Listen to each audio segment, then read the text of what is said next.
Hello అండి, నమస్తే. Welcome to my channel Ramadevi vibes. Ramadevi vibes అంటే నేను ఒక్కదాన్నే కాదండి, మీ అందరు కూడా ఎలా ఉన్నారు? బాగున్నారా? బాగుండాలని కోరుకుంటూ విజయవాడ అయితే చేరుకున్నాము. ఇది విజయవాడ ఆటో మాట్లాడుకునేటప్పుడు ఒక చిన్న ఆంజనేయ స్వామి గుడి కనిపిస్తే అక్కడైతే మీకు స్వామిని చూపిద్దామని చూపిస్తున్నాను.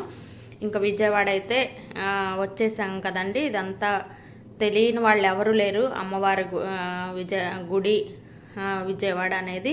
కానీ విజయవాడలో అడుగు పెట్టగానే ఒక పాజిటివ్ వైబ్రేషన్స్ అనేవి ప్రతి ఒక్కళ్ళకి ఉంటాయని, నాకైతే ఖచ్చితంగా ఉంటుందని ఘంటాపదంగా చెప్పగలను. చాలా హ్యాపీ అనిపించింది. చూడండి,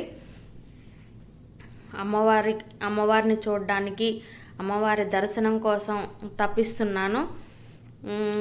విజయవాడ అడుగు పెట్టగానే కానీ మేము వెళ్ళిన టైం అయితే మాత్రం అసలు చాలా హెవీగా ఎండ, వడగాలి మామూలుగా లేదండి. చాలా హెవీగా ఉంది ఎండ అయితే. అందుకే ఏసీ బస్సులో వచ్చినా కానీ, అక్కడి నుంచి మళ్ళీ వస్తున్నా కానీ వడదెబ్బ అయితే చాలా తగిలినట్టు అనిపించింది. ఎండ చాలా ఎక్కువ ఉంది.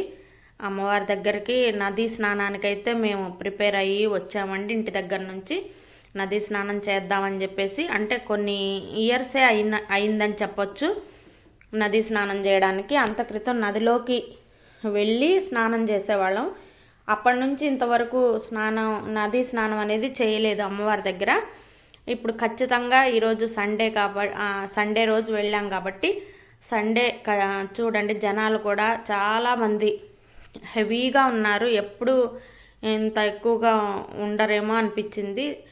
సండే పిల్లలకి సెలవులు కూడా కాబట్టి ఇంకా నెక్స్ట్ నుంచి పిల్లలు చక్కగా స్కూల్కి వెళ్ళిపోతారు కాబట్టి పిల్లలతోటి ఫ్యామిలీతోటి అందరూ వచ్చారు. నేనైతే నా ఫ్యామిలీ వెళ్ళి స్నానానికైతే వెళ్ళింది. నేనైతే చక్కగా ఇక్కడ ఒక ఆవిడే టీ తాగుతున్న ఆవిడే నాకు షెల్టర్ ఇచ్చారు కూర్చోమని. నేనైతే కూర్చొని వెయిట్ చేస్తున్నాను. నీడలో చక్కగా గొడుగైతే ఉంది. ఇంకా తర్వాత చూడండి, వీళ్ళందరూ చక్కగా స్నానం ఆచరించి జెంట్స్ అయితే కొంచెం బయటే డ్రెస్ చేంజ్ అనేది చేసుకుంటున్నారు. లేడీస్ అయితే ఒక ప్రత్యేకంగా ఒక రూమ్ లాగా ఉంది. అక్కడైతే చక్కగా డ్రెస్ చేంజ్ చేసుకోవడానికి వెసులుబాటు ఉంది. అవన్నీ కనుక్కొని ఈలోపు అవన్నీ కనుక్కొని నేను స్నానానికైతే వెళ్ళాను.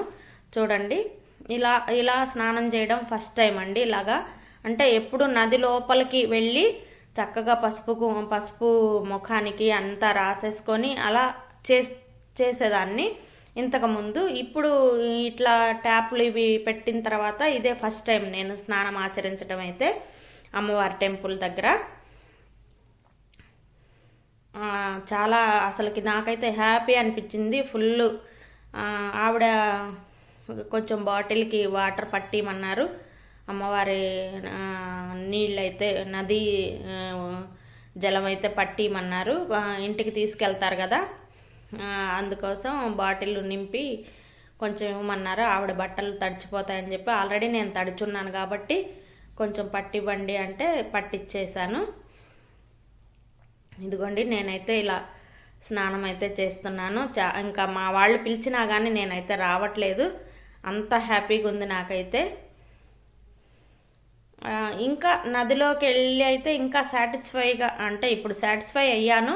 కానీ అంతకుముందు అట్లా నదిలోకి వెళ్ళి చక్కగా చేసేదాన్ని.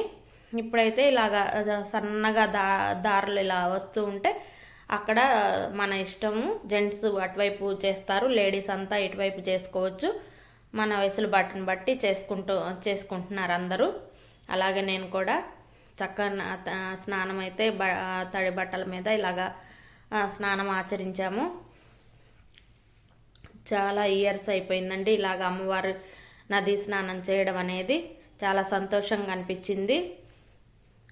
అమ్మవారి స్నానం తర్వాత ఇదిగోండి బయటకు వచ్చేసాను. ఇంకా మా వాళ్ళు బాగా కోపానికి వస్తే అప్పటికి కూడా రావట్లేదు, రావాలని లేదు. కానీ దర్శనానికి వెళ్ళాలి కదా, ఎండ అయితే ఎక్కువగా ఉంది. అందుకోసం అమ్మ దర్శనం చేసుకోవాలి కాబట్టి త్వరగా డ్రెస్ చేంజ్ అనేది చేసుకోవడానికి వెళ్ళిపోతున్నాను. లేడీస్ అందరికీ ఒక సపరేట్ రూమ్ లాగా పెద్ద గది లాగా ఉంది. అక్కడ డ్రెస్ చేంజ్ చేసుకొని ఇదిగోండి డ్రెస్ చేంజ్ చేసుకొని వచ్చేసాను.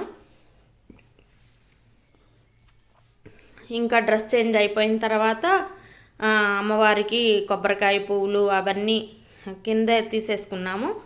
కింద తీసేసుకొని ఇంకా అమ్మవారి దర్శనానికైతే రెడీ అయిపోయి వెళ్ళిపోతున్నాము. ఎండ అయితే అదిగోండి పువ్వులు కొబ్బరికాయ అవన్నీ గాజులు పసుపు కుంకాలతోటి అమ్మవారికి తీసుకొని వెళ్తున్నాను. చాలా హెవీగా ఉందండి ఎండ అయితే. కానీ భక్తులు మాత్రం ససేమిర ఎండని లెక్క చేయకుండా అసలు ఎంత జనాలు ఉన్నారంటే ఫుల్ రష్గా ఉందండి. విజయవాడ అంతా అమ్మవారి నది స్నానం దగ్గర కానీ పైన కానీ చాలా ఇక్కడ వెయిట్ చేస్తున్నాను. ఎందుకంటే కొండ మీదకి ఫ్రీ బస్సు ఉంటుంది కదండి.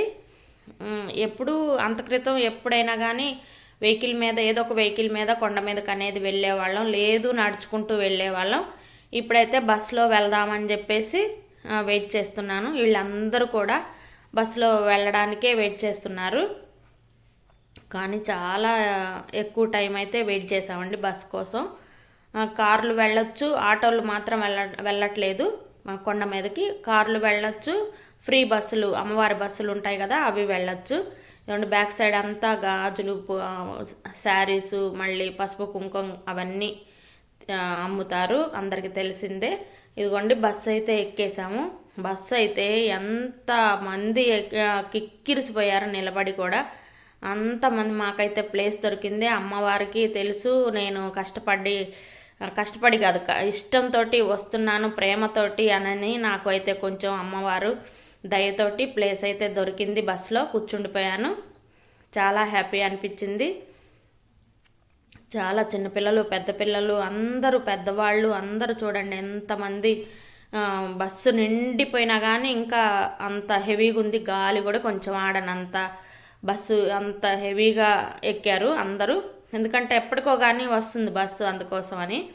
మళ్ళీ లేట్ అయిపోతుంది అమ్మవారి దర్శనానికి, ఎండ కూడా ఎక్కువగా ఉంది కాబట్టి. ఇదిగోండి బస్సు అయితే దిగిపోయాము. ఇంకా నడుచుకుంటూ వెళ్తున్నాము అమ్మవారి దర్శనానికి. చాలా హ్యాపీగా ఉన్నాను నేనైతే. ఎందుకంటే రెండవ మొక్కు నాది. ఈ ప్లేస్ అంటే స్పెషల్గా నాకు చాలా ఇష్టం. అది ఎందుకు ఇష్టం ఏంటనేది నేను 500 సబ్స్క్రైబర్స్ అయ్యాక చెప్తాను అని చెప్పాను. మీకు ఐడియా వచ్చిన వాళ్ళు కూడా గెస్ట్ చేసి కామెంట్ కూడా చేయమని చెప్పాను. ఇదిగోండి అమ్మవారి కోసం అయితే వెళ్తున్నాము. కొంతమంది పెద్దవాళ్ళు కానీ చాలా చంటి బిడ్డలను కూడా పెట్టుకొని అమ్మవారి దర్శనానికి అయితే వచ్చారండి అందరూ. ఇదిగోండి ఇలా వెళ్తున్నాను, నడుచుకుంటూ వెళ్తున్నాను అమ్మవారి కోసం, అమ్మవారి దర్శనం కోసం. నా ఛానల్ని ఎవరైనా ఫస్ట్ టైం చూస్తున్నట్లయితే లైక్ చేయండి, షేర్ చేయండి, కామెంట్ చేయండి, సబ్స్క్రైబ్ చేసుకోండి. పక్కనున్న బెల్ ఐకాన్ తప్పకుండా కొట్టండి. అలా కొడితేనే నేను పెట్టిన వీడియోస్ అన్నీ మీ దాకా నోటిఫికేషన్తో వస్తాయి. ఇదిగోండి కొంచెం పైకి కొంచెం బస్ దిగి కొంచెం నడిచేసరికి, అంటే మార్నింగ్ నుంచి మేమేమీ తినలేదు కాబట్టి దర్శనం అయిన తర్వాత తిందామని చెప్పేసి మా కనీసం వాటర్ కూడా తీసుకోనంత ఏమీ తీసుకోలేదు మేమైతే, నా ఫ్యామిలీ మొత్తం. కొంచెం కళ్ళు కూడా తిరిగినట్టు అనిపించింది. ఇంకా దర్శనానికి అయితే వెళ్ళిపోయాము. అమ్మవారి దర్శనం చాలా చాలా చాలా చాలా సూపర్గా దర్శనం అయితే అయ్యింది. అమ్మవారు నా కళ్ళల్లో అలాగే నిలిచిపోయారు. ఆ అనుభవాన్ని నేను ఇంటికి తెచ్చుకునేదాకా అమ్మవారు నా కళ్ళల్లో అలా నిలిచిపోవాలని ఆ పసుపు మొహంతో అమ్మ కళ్ళు తెరిచి అలా అసలు ఆ అనుభూతిని నేను అనుభవించి అంతే ఇంటి దాకా నాకు అమ్మవారు వచ్చారన్న ఫీలింగ్ అయితే వచ్చింది. దర్శనం అయిపోయిందండి చక్కగా. ఏ ఇబ్బంది లేకుండా అమ్మవారి దర్శనం అయితే, ఎంత ఎండైనా వడగాలైనా ఎంత తీవ్రంగా ఉన్నా చిన్ని పిల్లలను కూడా పెట్టుకొని చక్కగా అందరికీ మంచి దర్శనం అయితే అయిందండి. అలాగే నాకు కూడా అమ్మ చాలా ఇట్లా కళ్ళు విప్పి మరీ చూస్తున్నట్లు చాలా దగ్గరగా మంచి దర్శనం అయితే అయ్యింది. అయిన తర్వాత అదే సంతోషాన్ని పెట్టుకొని ఇంటికైతే వెళ్తున్నాను. ఇంకా ఉంది చాలా ఇంట్రెస్టింగ్ వీడియో. Thank you.